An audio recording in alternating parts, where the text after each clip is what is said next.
வணக்கம். Jagan capital zone. போன expiry ஒரு வித்தியாசமான எக்ஸ்பைரியாக இருந்தது.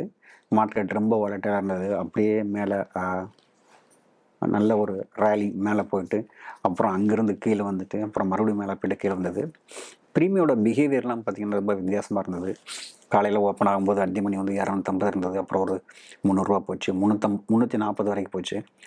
அப்புறம் கிட்டத்தட்ட பார்த்திங்கன்னா ஒரு 1:30-2 மணி வரைக்கும் 250 இருந்தது. ஸோ அதுக்கப்புறம் ட்ராப் ஆச்சு. ஸோ இந்த ஓலட்டாலிட்டிலாம் வந்து எப்படி சர்வே பண்ணுறது?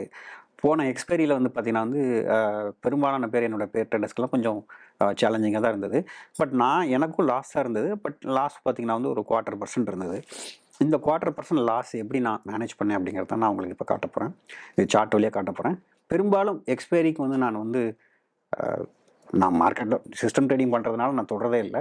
ஆனால் எக்ஸ்பைரிக்கு மட்டும் நம்ம மார்ஜின்லாம் ஃப்ரீ ஆயிடுச்சு அப்படின்னா மட்டும் நான் என்ன பண்ணேன்னா, சிஸ்டத்தை தொடாமல் நம்ம இருக்கிற எக்ஸ்ட்ரா மார்ஜின் வச்சு நம்ம ஏதாவது பண்ணலாமா, இல்லை பொசிஷனை கட் பண்ணுறது இதெல்லாம் எப்படி பண்ணுறேங்கிறத நான் உங்களுக்கு காட்ட போகிறேன். இது என்னோடய அக்கௌண்ட்டு மட்டும் இல்லை, ஆல்கோ சப்ஸ்கிரைப்ட் அக்கௌண்ட் எல்லாத்துலேயும் சேர்த்து தான் நான் பண்ணேன். ஸோ இதோட என் மனசில் என்ன ஓட்டம் போச்சு, அந்த மாதிரி சமயத்தில் நான் என்ன மாதிரி பொசிஷன்ஸ் பண்ணேன் அப்படிங்கிறத நான் உங்களுக்கு காட்டுறேன். சரிங்களா? இப்போ நம்ம சார்ட்டுக்கு போகலாம். இப்போ நீங்கள் பார்க்குறது வந்து என்னையோட சார்ட் அப்படின்னு பார்த்தீங்கன்னா வந்து 23rd ஜூனோட சார்ட்டு. அது உங்களுக்கு நல்லா தெரியும். மார்க்கெட் வந்து என்ன ஆச்சுன்னா, இப்படி மேலே ஏறி அப்புறம் நல்லா இறங்கி அதுக்கப்புறம் மேலே போய் கொஞ்சம் சைட்வேஸில் நின்று க்ளோஸ் ஆச்சு. பெரும்பாலான பேர் வந்து என்ன பண்ணியிருப்பாங்கன்னா, கால் ஸ்டாப் லாஸ் அடிச்சிருக்கும், புட்டு ஸ்டாப் லாஸ் அடிச்சிருக்கும். இது எனக்கும் சேம் தான். ஆனால் நான் எப்படி சமாளிச்சேன்னு மட்டும் நான் சொல்லிடுறேன். முதல்ல மார்க்கெட் ஓப்பன் ஆகும்போது வந்து ஃபஸ்ட் கேண்டில் வந்து ரொம்ப ரொம்ப இம்பார்ட்டண்டான கேண்டிலுங்க. நீங்கள் ஃபஸ்ட் கேண்டில் பார்த்தீங்கன்னா உங்களுக்கு தெரியும். இது என்ன ஆயிருக்குன்னு பாருங்கள். இங்கே லோவை அப்படியே பிக் பண்ணிவிட்டு அப்படியே மேலே போயிருக்கு. இதுக்கு பேர் ஓப்பன் டெஸ்ட் ட்ரைவ்னு பேர். அதாவது என்ன அர்த்தம்னா, மார்க்கெட் வந்து புல் கேண்டிலு, ஆனால் கீழே உடச்சிட்டு அப்புறம் வந்து கீழே போயிட்டு அங்கேருந்து நேராக மேலே போய் உங்களுக்கு க்ளோஸ் ஆகிருக்குன்னு பேர். ஸோ இதுக்கு பேர் ஓப்பன் டெஸ்ட் ட்ரைவ்னு பேர். இது எதுக்கு இதெல்லாம் சொல்கிறேன்னா, இப்போ ஓப்பன் ஆகும்போது வந்து ப்ரீவியஸ் டே ரேஞ்சில் வந்து ஓப்பன் ஆச்சுன்னு வச்சுக்கோங்க. இந்த ப்ரீவியஸ் டே ரேஞ்சோட மிடில் ஓப்பன் ஆச்சுன்னா மார்க்கெட் சைட்வேஸில் போகிறதுக்கு வாய்ப்பு அதிகம். இது என்ன பண்ணுதுன்னா வந்து, இது வந்து மிடில் தான் ஓப்பன் ஆகுது. ஆனால் க்ளோஸ் ஆகிறது பார்த்தீங்கன்னா வந்து 10 மினிட்ஸில் பார்த்தீங்கன்னா ப்ரீவியஸ் ஹையை தாண்டிடுச்சு. அப்போ என்ன ஆகுனா வந்து, நேற்று வாங்கின எல்லாருமே பேனிக்கில் இருப்பாங்க. இதுதான் இதோட அடிப்படை. இப்போ என்ன ஆகுனா, இதுக்கு பேர் பிடிஹெச்னு பேர். இந்த பிடிஹெச் என்ன பண்ணுதான்னா வந்து இங்கே தாண்டான் இல்லையா? அப்போது எனக்கு என்ன ஆச்சுன்னா, நான் வெனஸ்டே வந்து நான் பொசிஷனில் வச்சுருந்தேன். புரியுதுங்களா? காலும் செல் பண்ணியிருப்பேன், புட்டும் செல் பண்ணியிருப்பேன், அயன் செல் பண்ணியிருப்பேன். நான் ஓப்பன் டெஸ்ட் ட்ரைவ் நடக்கு அப்படின்னு தெரிஞ்சு விட்டு நான் என்ன பண்ணேன்னா, என்னோடய காலை பூரா அதாவது பொசிஷனல் கால் எல்லாத்தையும் கட் பண்ணேன். இங்கே எல்லாத்தையும் காலை கட் பண்ணேன். புட்டு எல்லாமே எனக்கு நல்லா கரைஞ்சிருச்சு. ஸோ கால் கொஞ்சம் கொஞ்சமாக என்ன பண்ணேன்னா, ஒவ்வொரு 1 மினிட் 2 மினிட்டுக்கு வந்து பொசிஷனல் கால் எல்லாத்தையும் கட் பண்ணிட்டேன். அந்த அயன் ஃப்ளையும் அப்படி தான், அது எல்லாத்தையுமே கட் பண்ணிட்டேன். 15,000 ப்ராஃபிட்டில் இருந்தது எனக்கு. அது கிட்டத்தட்ட பார்த்தீங்கன்னா 5,000 ப்ராஃபிட்டில் தான் எனக்கு க்ளோஸ் ஆச்சு பொசிஷனல். ஸோ இதுதான் வந்து பொசிஷனல் நடந்தது. அப்புறம் என்ன ஆச்சுன்னு பார்த்தீங்கன்னா வந்து, எக்ஸ்பைரி டேட்டுக்கு இன்ட்ராடே பண்ணியிருப்பேன் இல்லையா? என்னுடைய கால் எல்லாமே ஸ்டாப் லாஸ் ஹிட் ஆகிட்டே இருக்குது. இங்கே வரும்போதெல்லாம் பார்த்தீங்கன்னா வந்து புட்டு கரையவே இல்லை. ஆனால் ஃபஸ்ட்டு ப்ளாஸ் மட்டும் ஹிட் ஆகிட்டே இருக்குது. பார்த்தீங்கன்னா வந்து இன்ட்ராடே வந்து லாஸில் தான் இருக்குது. அப்போது ஒரு ஸ்டேஜுக்கு என்ன ஆயிருதுன்னா, மார்க்கெட் மேலே போக இங்கே ப்ராஃபிட் வந்துட்டுருக்கு. ஆனால் ஒரு விஷயம் புரிஞ்சுக்கங்க. இது விவேப் போட்டிருக்கேன் இல்லையா? இண்டிகேட்டர் விவேப் போட்டிருக்கேன். ஃப்ராக்டல் ஒன்று போட்டிருக்கேன். அதை பற்றி நான் பின்னாடி பேசுகிறேன். இந்த மார்க்கெட் எப்போல்லாம் விவேப்புக்கு மேலே நல்ல டிஸ்டன்ஸ் மெயின்டைன் பண்ணி மேலே போதோ, திருப்பி வரும்போது வந்து ரொம்ப ஸ்ட்ராங்காக ரிவர்சல் நடக்கிறதுக்கு வாய்ப்பு இருக்குது. இதுதான் அடிப்படை. ஓகேங்களா? ஆனால் நம்ம என்ன பண்ணியிருப்போம், ஒவ்வொரு 10 மினிட்ஸ்க்கு ஒருக்கா என்ன பண்ணியிருப்போம், ஒரு 15 மினிட்ஸ்க்கு ஒருக்கா ஒரு ஸ்டாடில் செல் பண்ணிட்டு இருக்கேன்னா, அப்போ ஸ்டாடில் செல் பண்ணிட்டு ஒரு ஃபிக்ஸ்டு ஸ்டாப் லாஸ் போடும்போது இது என்ன ஆயிருதுன்னா வந்து பெரும்பாலும் கால் அடிச்சிருச்சு. எனக்கு நிறைய புட்டு தான் இருக்குது. கிட்டத்தட்ட பார்த்தீங்கன்னா வந்து இப்போ மார்க்கெட் கீழே வந்தால் எனக்கு டேஞ்சர் ஜோன் அப்படிங்கிற மாதிரி சுச்சுவேஷன் தான் இருக்குது. ஆனால் கிட்டத்தட்ட பார்த்தீங்கன்னா 10 மணிலேருந்து ஒரு 11:30 மணி வரைக்கும் நடக்கிறத பார்த்தீங்கன்னா வந்து எனக்கு வந்து ஸ்டாப் லாஸ் அடிக்கல, புட்டு ஸ்டாப் லாஸ் அடிக்கல. கரெக்டுங்களா? அப்போ என்ன ஆகுதுன்னா, இங்கே மார்க்கெட் இறங்கும்போது எனக்கு புட்டு ஸ்டாப் லாஸ்லாம் இடிச்சிட்டே வருது. இங்கேருந்து இங்கே என்டர் பண்ணதுக்கு எல்லாத்துக்கும் கால் ஸ்டாப் லாஸ் இருக்குது. கரெக்டுங்களா? இங்கே காலைமறையிலேருந்து 10 மணி வரைக்கும் என்டர் பண்ணுறது இல்லையா? காலையில் 9:15 10 மணி வரைக்கும் என்டர் பண்ணுறது. இது எல்லாத்துக்குமே எனக்கு கால் கிடையாது. அப்போ என்ன ஆகுதுன்னா, கொஞ்சம் காலும் இருக்குது, ஆனால் நிறையா புட்டு இருக்குது. ஓகேங்களா? மார்க்கெட்டு இந்த இடத்த கிராஸ் பண்ண உடனே, விவேப்பை கிராஸ் பண்ண உடனே எனக்கு என்னென்னா பயம் வந்துடுது. என்னென்னா வந்து மார்க்கெட் கீழே போச்சுன்னா நம்ம புட்டு ஸ்டாப் லாஸ்லாம் ஹெவி லாஸ் ஆகும். ஏன்னா அது எல்லாமே பெரிய ஸ்டாப் லாஸ் போட்டிருக்கிறது. அந்த பெரிய ஸ்டாப் லாஸ்க்கு எல்லாமே ஹெவியாக லாஸ் ஆகும் தெரியும். அப்போ நான் என்ன நினச்சேன் வந்து, ஒரு வேளை விவேப்புக்கு யூஸ்வலாக வந்து என்ன நடக்கும்னா வந்து மார்க்கெட் ஸ்ட்ராங் புல்லிஷாக இருக்கும்போது வந்து விவேப்புக்கு கீழே வந்து ஒரு ஒரு ஒரு சப்போர்ட் எடுத்து அவள் என்ன பண்ணுவாங்க வந்து மேலே போகும். இது வந்து யூஸ்வலாக நடக்கிறதா, ஒரு புல் பேக் இருக்கும், அது யூஸ்வலாக நடக்கிறதா. அப்படி நடக்கும்போது இந்த கேண்டில் வரும்போது என்ன செஞ்சேன் நான் வந்து, சரி ஓகே இது புல் பேக் ஆயிரும்னு நினச்சேன். ஆனால் இந்த 12:10க்கு ஒரு கேண்டில் இருக்குது பார்த்தீங்கன்னா, இந்த கேண்டில் என்ன சொல்லுதுன்னா வந்து உங்கள் ஷூட்டிங் ஸ்டார் மாதிரி என்ன ஆகுதுன்னா வந்து மேலே போயிட்டு அப்படி கீழே அழுத்தும் போது வந்து நான் என்ன நினச்சிட்டேன் வந்து என்னுடைய புட்டை எல்லாத்தையும் நான் கட் பண்ணிட்டேன். கொஞ்சம் கொஞ்சமாக ஒரு 80% கட் பண்ணிட்டேன். கட் பண்ணிட்டு மீதி 20% மட்டும் வச்சுருந்தேன். அது எல்லாமே இங்கே ஸ்டாப் லாஸ் இடிச்சு இங்கே வந்துருச்சு, ரைட்டுங்களா? ஆனால் இன்னொரு முக்கியமான விஷயம் புரிஞ்சுக்குங்க. இங்கே இருந்து இங்கே வரைக்கும் என்னுடைய புட்டு ஸ்டாப் லாஸ் எல்லாம் இடிக்கலையா? அப்போ இங்கே இந்த அதாவது 11 மணிலேருந்து கிட்டத்தட்ட வந்து 1 மணி வரைக்கும் என்னுடைய புட்டு ஸ்டாப் லாஸ்லாம் அடிக்கும்போது வந்து கால் ஸ்டாப் லாஸ்லாம் நல்லா கரைஞ்சிருச்சு இல்லையா? கால் ஸ்டாப் லாஸ் நல்லா கரைஞ்ச உடனே நான் என்ன பண்ணிட்டேன், நான் வந்து ரூ. 3 ரூ. 4 வந்தோடனே எல்லாத்தையும் கட் பண்ணிட்டேன். எதுக்கு கட் பண்ணுறேன்னா 2 காரணம். ஒரு காரணம் என்னென்னா வந்து எனக்கு மார்ஜின் இல்லை. 2வது காரணம் என்னென்னா, ஒருவேளை நான் அதை வச்சுக்கிட்டு நான் ஹெட்ஜிங் பண்ணால் கூட நான் அதை மறுபடியும் ரூ. 3 ரூ. 4 ஹெட்ஜிங் பை பண்ணணும். அதுக்காக நான் என்ன பண்ணிட்டேன்னா, மார்க்கெட் இங்கே வரும்போது நான் பெரும்பாலும் என்ன பண்ணிட்டேன், என்னுடைய இன்ட்ராடே காலை கட் பண்ணிட்டேன். அதே மாதிரி தாங்க மார்க்கெட் மேலே போகும்போது என்னோட இன்ட்ராடே பொசிஷனல் புட்டையும் கட் பண்ணிட்டேன். ஆக மார்க்கெட் கீழே வரும்போது உங்களுக்கு பிரச்சனை இல்லை. ஸோ இது மூலமாக என்ன தெரியுதுன்னா, எக்ஸ்பைரிக்கு உங்களுக்கு ஒரு ரூ. 100 ரூ. 200 நீங்கள் செல் பண்ணிட்டீங்கன்னா அது வந்து ஒரு ரூ. 3 ரூ. 4 வந்ததுன்னா அதை கட் பண்ணிடலாம். ஏன் கட் பண்ணணும்னா, ஒன்று மார்க்கெட் ரிவர்ஸ் ஆனால் உங்களுக்கு ஆபத்து இல்லை. 2 அதை யூஸ் பண்ணால் கூட நீங்கள் மார்ஜின் வேணும்னு நினச்சா கூட நீங்கள் ஹெட்ஜிங் வாங்கினா அதுக்கு ரூ. 2-3 செலவு போடணும். அதுக்கு அந்த பொசிஷனை கட் பண்ணிடலாம் இல்லையா? இல்லைங்களா? அதுக்காகத்தான் நான் என்ன பண்ணேன்னா வந்து இது பண்ணி விட்டேன், ரைட்டுங்களா? ஆனால் மேக்ஸிமம் காலை கட் பண்ணிட்டேன். ரூ. 3 4 இருந்ததெல்லாம். ஆனால் ரூ. 10 15 இருந்ததெல்லாம் கட் பண்ணலை. அதையெல்லாம் இங்கே மார்க்கெட் ரிவர்ஸ் ஆகும்போது எனக்கு பயம் வந்துருச்சு. என்ன பயம் வந்துருச்சுன்னா, நிறையா இப்போ கால் தான் இருக்குது. ஏன்னா 10 மணிலேருந்து 1 மணி வரைக்கும் இப்போ கால் தான் நிறையா இருக்குது. ஏன்னா புட்டு பூரா நான் பாதி இங்கே கட் பண்ணிட்டேன். இங்கெல்லாம் கீழே வரும்போது பார்த்தீங்கன்னா வந்து பாதி முக்கால்வாசி இங்கே கட் பண்ணிட்டேன். இங்கே கீழே வரும்போது நிறையா வந்து ஸ்டாப் லாஸ் ஹிட் ஆயிடுச்சு. புட்டே இல்லை இங்கே வரும்போது அந்த மாதிரி சுச்சுவேஷனில். இப்போ மார்க்கெட் ரிவர்ஸ் ஆகும்போது எனக்கு பயமாக இருக்குது. அப்போ நான் என்ன பண்ணேன்னா, இந்த ஃப்ராக்டல் வேறு தாண்டுது. அதாவது ப்ரீவியஸ் ஸ்விங் ஹை இருக்கு இல்லையா, அதை தாண்டுது. அதுவும் இந்த கேண்டில் பாருங்கள், ரொம்ப ஸ்ட்ராங் புல் கேண்டிலாக வந்து தாங்குது.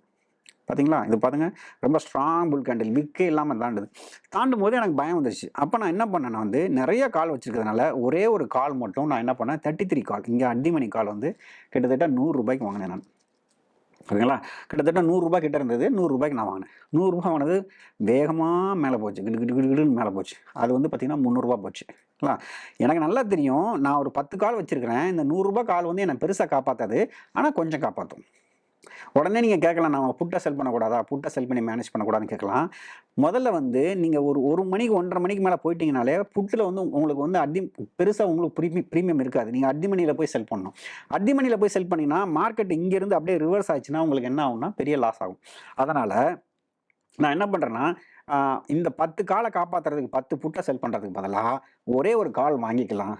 ரூ. 100 தானே, ரூ. 100 கொடுத்து வாங்கினா அது 0 போனால் கூட ரூ. 2500 தானே லாஸ் ஒரு லாட்டுக்கு அப்படின்னு நினச்சி இந்த கால் வாங்கினேன். இந்த கால் வாங்கிட்டு மேலே போயிட்டு அப்படி கீழே வரும்போது எனக்கு சந்தோஷமாயிடுச்சு. ஏன்னா வந்து என்னுடைய காலெல்லாம் தப்பிக்குது இல்லையா? காலெல்லாம் தப்பிச்ச உடனே இங்கே வந்தோடனே நான் என்ன பண்ணிட்டேன்னா, என்னுடைய கால் ரூ. 100 வாங்கினதில் ரூ. 150 கட் பண்ணிட்டேன். ரூ. 50 ப்ராஃபிட் பண்ணிவிட்டு மறுபடியும் மார்க்கெட் என்ன பண்ணுதுன்னா வந்து இங்கேருந்து ஒரு ஸ்விங் லோ ஃபார்ம் பண்ணிவிட்டு மறுபடியும் வந்து விவாப் பண்ணும்போது எனக்கு என்ன பயம்னா, மறுபடியும் மேலே போயிருமோ அப்படிங்கிற பயம். மறுபடியும் மேலே போய் காலையெல்லாம் பதம் பார்த்துருமோங்கிற பயம். பட் அதுக்குள்ளே என்ன ஆயிடுச்சுன்னா, இங்கே வரும்போது இங்கே நிறையா புட்டு காலும் புட்டு நிறையா விற்று நிறைய புட்டு விற்க ஆரம்பித்தேன். ஸோ ஓரளவுக்கு என்னோடய பொசிஷன்ஸ் பேலன்ஸ் ஆயிடுச்சு. ஓகேங்களா? ஸோ அதனால் என்ன பண்ணேன், அதுக்கப்புறம் நான் ஒன்றும் பெருசாக ஒன்றும் ரியாக்ட் பண்ணல. 2:30 மணி ஆயிடுச்சு. நடக்கிறது நடக்கட்டும்னு விட்டுட்டேன். ஏன்னா கால் மேலே ரொம்ப தூரமாக செல் பண்ணதெல்லாம் நல்லா கரைஞ்சிருச்சு. அதெல்லாம் நான் கட் பண்ணிட்டேன். இந்த டைம் கிட்டத்தட்ட பார்த்தீங்கன்னா 2:40 வரும்போது என்னுடைய வரிசையை நான் ஒரு 15-20 மினிட்ஸ்க்கு ஒரு செல் பண்ணுறேன் இல்லையா, அது எல்லாமே வந்து என்ன ஆச்சுன்னா புட்டெல்லாம் வந்ததுனால வந்து எனக்கு பேலன்ஸ் ஆயிடுச்சு. இவ்வளோ வாலட்டாலிட்டிலையும் பார்த்தீங்கன்னா வந்து காலும் புட்டு நிறையா இடித்ததுனால வந்து உங்களுக்கு வந்து என்னென்னா வந்து லாஸ் இருந்தது, ஆனால் பெருசாக இல்லை.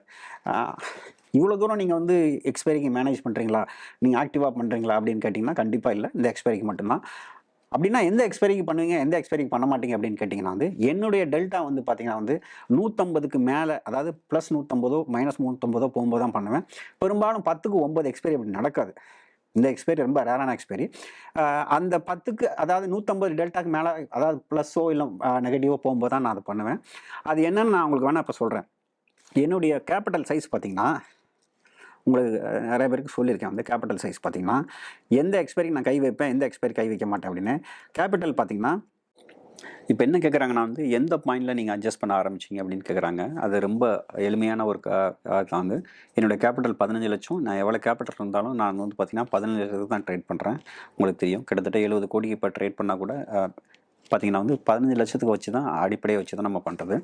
என்னோட டெல்டா வந்து 150க்கு மேலேயோ இல்லை 150 மைனஸோ ப்ளஸோ இருந்தால் மட்டும்தான் நான் வந்து இந்த அட்ஜஸ்ட்மெண்ட்டை ஆரம்பிப்பேன். பெரும்பாலும் இது வராது 9க்கு 10 எக்ஸ்பைரிக்கு.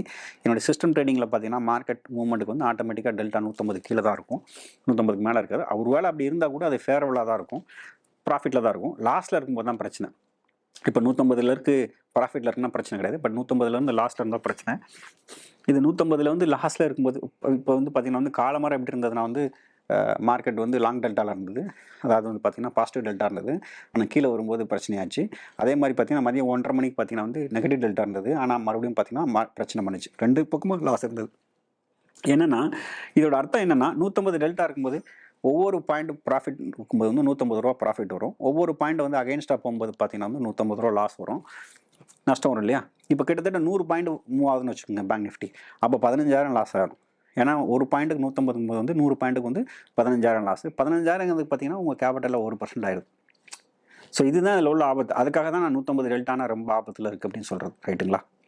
இப்போது எனக்கு சென்சிபிள் இல்லை, எனக்கு கிரீக் சாஃப்ட்வேர் இல்லை, அதெல்லாம் இல்லாத போது நீங்கள் என்ன பண்ணலாம் அப்படின்னா வந்து இதெல்லாம் எப்படி கால்குலேட் பண்ணலாம்னா, என்னோடய பேக் டெஸ்டிங்லாம் நான் வந்து என்ன கிரீக் சாஃப்ட்வேர்லாம் யூஸ் பண்ணுறதில்ல. இந்த அர்திமணி கால் அர்திமணி ப்ரீமியத்தை வச்சு தான் நான் என்னோட டெல்டா கண்டுபிடிப்பேன். எப்படி நான் சொல்லித்தரேன். இப்போ எக்ஸ்பைரிக்கு வந்து அர்திமணி கால் 150 ரூபா, அர்திமணி போட்டு 150 ரூபா இருக்குன்னு வச்சுப்போம். இது ரெண்டையும் கூட்டினீங்கன்னா கிட்டத்தட்ட பார்த்தீங்கன்னா 300 ரூபா. ரைட்டுங்களா? இந்த 300 ரூபாங்கிறது நீ ஒரு டெல்டான்னு எடுத்துக்கலாம். உங்கள் லாட் சைஸ் 25ன்னு வச்சிங்கன்னா உங்கள் டெல்டா 25. அதாவது உங்கள் ஒரு சைடு ப்ரீமியம் 300 ரூபா இருந்ததுன்னா உங்கள் டெல்டா 25ன்னு வச்சுக்கலாம். புரியுதுங்களா? இதுதான் அதோட அடிப்படை. அர்திமணி கால் அர்திமணி புட்டு ரெண்டும் சேர்த்து பண்ணிக்கிறீங்க. இது வந்து ஒரு டெல்டா. ஒரு டெல்டாங்கிறது லாட்டுக்கு 25ன்னு வச்சுக்கிட்டிங்கன்னா 25 டெல்டா. இப்போ ஒரு உதாரணத்துக்கு வந்து இங்கே நிறையா ஒரு மணிக்கு இல்லை 2 மணிக்கு உங்கள் அர்திமணி கால் அர்திமணி புட்டு வந்து எல்லாம் சேர்த்து வந்து பார்த்தீங்கன்னா வந்து கால் மட்டும் ஒரு 1000 ரூபா இருக்குது. எல்லா காலையும் கூட்டுறீங்க ப்ரீமியம் 1000 ரூபா இருக்குது. புட்டு எல்லா ப்ரீமியம் கூட்டுறீங்க எவ்வளோ இருக்குங்க? 400 ரூபா இருக்குது. அப்போது நெட் அவங்களுக்கு எவ்வளோ இருக்குது? புட்டிலேருந்து காலை கழிச்சிருங்க. 400லேருந்து 1000 கழிச்சிங்கன்னா 600 வருது இல்லையா? 600 உங்களுக்கு நெட்டாக இருக்குது. அதாவது கால் ப்ரீமியம் வந்து அதிகமாக இருக்குது, புட்டு ப்ரீமியத்தை கழிச்சிருங்க. அப்போது 600ன்னு பார்க்கும்போது வந்து உங்கள் பேசிக் டெல்டா என்ன? பேசிக் டெல்டாவுக்கு 300க்குன்னா 1ன்னு நம்ம படிச்சிருக்கோம் இல்லையா? அப்போ 600க்குன்னு வரும்போது -2 ஆயிடுது. கரெக்டுங்களா? கழித்தல் 2 ஆயிடுது. லாட் சைஸ் 25ன்னு போடும்போது ஆட்டோமேட்டிக்காக என்ன ஆயிருதுன்னா உங்கள் டெல்டா வந்து -50 ஆயிடுது, 50 ஆயிடுது. இதோட அர்த்தம் என்னென்னா, நீங்கள் இப்போ வந்து மார்க்கெட்டில் ஷார்ட்டில் இருக்கீங்க, நெகட்டிவ்ல இருக்கீங்க. மார்க்கு கீழே வந்தால் உங்களுக்கு ப்ராஃபிட் வரும். எவ்வளோ வரும்? ஒவ்வொரு பாயிண்ட் கீழே வரும்போது 50 ரூபா வரும். ஒவ்வொரு பாயிண்ட் மேலே போகும்போது 50 ரூபா லாஸ். ஸோ 100 பாயிண்ட் வந்து மேலே போச்சுனால் உங்களுக்கு 5000 ரூபா லாஸ் ஆகும். ஒரு பாயிண்ட்டுக்கு 50 ரூபான்னா 100 பாயிண்ட்டுக்கு 5000 ரூபா லாஸ் ஆகும். இப்போ இதை எப்படி பார்க்குறேன்னா, இப்போ என்னுடைய ஒவ்வொரு ஆளுக்கும் ஒவ்வொரு கேபிட்டல் இருக்கு இல்லையா? ஒரு சிலருக்கு வந்து 5 லட்ச ரூபா இருக்கும், ஒரு சிலருக்கு வந்து 10 லட்ச ரூபா இருக்கும், ஒரு சிலருக்கு 1 கோடி ரூபா இருக்கும். இப்போ 5 லட்ச ரூபா போலினா அவங்களுக்கு 50 டெல்டா இருக்குது. 50 டெல்டாவில் வந்து அட்ஜஸ்ட் பண்ணுறது நல்லது. 10 லட்சம் இருக்குன்னா வந்து அவங்க 100 டெல்டாவில் அட்ஜஸ்ட் பண்ணுறது நல்லது. இப்போ புரியுதா அவங்களுக்கு? 15 லட்சம் இருக்கும்போது நான் ஏன் 150 டெல்டாவில் அட்ஜஸ்ட் பண்ணுறேன்னு? ஏன்னா இதில் 100 பாயிண்ட் மூவ் ஆகும்போது உங்கள் 1% கேபிட்டலை வைப் அவுட் பண்ணிடும். ஃபேவரபுளாக போகும்போது மார்க்கெட் எங்கே இருக்கோ அது போகும்போது பண்ணுறது நல்லது. மார்க்கெட் வேறு டைரக்ஷனில் எடுக்கும்போது தான் உங்களுக்கு பிரச்சனை. நிறையா லாஸாக இருக்கும்போது தான் பிரச்சனை. போர்ட்ஃபோலியோ ஸ்டாப் லாஸ் அடிக்கிறதுக்கு வாய்ப்பு இருக்குது. ஸோ உங்கள் கேபிட்டல் எவ்வளோ அப்படிங்கிறத பொறுத்து நீங்கள் வந்து இது கால்குலேட் பண்ணிக்கலாம். இது பொறுமையாக முதல்ல கொஞ்சம் கஷ்டமாக தான் இருக்கும். நீங்கள் அர்திமணி கால் போட்டு பார்த்தீங்கன்னா உங்களுக்கு தெரிஞ்சு போயிடும். கொஞ்சம் நல்லா போக போக உங்களுக்கு பழகிடும். இப்போ உங்களுக்கு புரிஞ்சிருக்கும் இது ஏன் நான் அட்ஜஸ்ட் பண்ணுறேன்னு. என்னோடய டெல்டா வந்து 150க்கு மேலேயோ 150 கீழே இருக்கும்போது பிரச்சனை வரும்போது நான் பண்ணுவேன். ஒரு வேளை நாளைக்கு வந்து 10 லட்சத்துக்கு ட்ரேட் பண்ணேன்னா டெல்டா 100ன்னு வச்சுப்பேன். ஒரு வேளை நாளைக்கு வந்து 50 லட்சம் வச்சுன்னா என் டெல்டா 500ன்னு வச்சுருக்கேன்.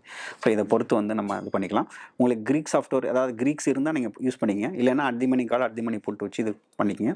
இது ஒரு அப்ராக்சிமேட் வேல்யூ தான். கரெக்டாக இப்படி தான் கால்குலேட் பண்ணுறேன் எனக்கு தெரியாது. ஆனால் என்னோடய பேக் டெஸ்டிங்லாம் நான் கிரீக்லாம் நான் இப்படி தான் எடுத்துக்கிறேன். ஷார்ட்டாக எல்லாமே ப்ரீமியத்துலேருந்து எடுத்துக்கிறேன். மற்றபடி இந்த சயின்டிஃபிக் மெத்தட்லாம் நான் போகிறதில்ல. இதுவே எனக்கு போதுமானதாக இருக்குது. இப்போ புரிஞ்சிருக்கும் நான் ஏன் இந்த ட்ரிகர் பாயிண்டில் நான் அட்ஜஸ்ட் பண்ணுறேன். பெரும்பாலும் 9ல் ஒரு 10க்கு 9 எக்ஸ்பைரி இப்படி பண்ண தேவையில்லை. 150 டெல்டாலாம் எனக்கு போகவே போகாது. மேலே கீழேயோ அப்படியே கண்ட்ரோலாக தான் இருக்கும். ரொம்ப வி ஷேப் யூ ஷேப் இருக்கும்போது தான் அந்த பிரச்சனை வரும். ஸோ இந்த மாதிரி சமயங்களில் நீங்கள் இப்படி எடுத்துக்க இது மாதிரி நிறைய யுக்திகள்லாம் நான் என்னோட பயிற்சி வகுப்பில் சொல்லித்தரேன். இது வந்து சென்னையிலயும், கோயம்புத்தூர்லயும் தமிழ்ல நடக்குது. மற்ற நகரங்கள் ஆங்கிலத்தில நடக்குது. உங்களுக்கு விருப்பம் இருந்தா கலந்துக்கலாம். இந்த வீடியோ பயனுள்ளதா இருந்திருக்கும்னு நம்புறேன். இன்னொரு எக்ஸ்பைரி இப்படி அமைஞ்சா உங்க லாஸ ப்ராஃபிட் வருமான்னு தெரியாது. உங்க லாஸ கண்ட்ரோல் பண்ணணும்னு நான் நம்புறேன். இன்னொரு வீடியோல நம்ம மறுபடியும் சந்திக்கலாம்.